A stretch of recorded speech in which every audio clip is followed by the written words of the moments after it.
Hi, வணக்கம். விடுதலை போராட்டத்திற்கு வித்திட்ட மாவீரன் வீரபாண்டிய கட்டபொம்மன். தமிழ் வரலாற்றில் ஒரு பிரம்மாண்டமான நாயகனாகவும் அவரது துணிச்சலும் தைரியமும் என்றென்றும் கொண்டாடப்படும். கட்டபொம்மனிடம் ஆங்கிலேயர்கள் பேச்சுவார்த்தை முயற்சித்த போது கட்டபொம்மன் ஒரு ஆங்கிலேய அதிகாரியை கொன்றுவிட்டார். ஆங்கிலேய அரசு அவரது தலைக்கு சன்மானம் விதித்தது. அதற்கு முன்பு ஆங்கிலேயர் ஒருவரை சரணாகதி கோரி தூதுவிட்டார்கள். அதற்கு கட்டபொம்மன், இந்த மண்ணின் மைந்தர்கள் நாங்கள், வாழ்வதும் சாவதும் இந்த மண்ணுடைய பெருமையாகவும் மானத்திற்காகவும் கண்ணியத்திற்காக மட்டும்தான் என்று சொல்லி அனுப்பிவிட்டார். பின்பு போர் பிறகு புதுக்கோட்டை ராஜா செய்த வஞ்சகத்தால் கட்டபொம்மன் சிறைப்பிடிக்கப்பட்டார். பொது இடத்தில் மற்ற பாளையக்காரர்கள் பார்க்கும்படி தூக்கிலிடப்பட்டார்.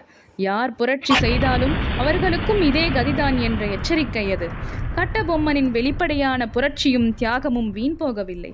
அடுத்த தலைமுறையின் எத்தனையோ இளம் விடுதலை போராளிகளுக்கு ஒரு வழிகாட்டியாக இருந்தவர் வீரபாண்டிய கட்டபொம்மன். நன்றி.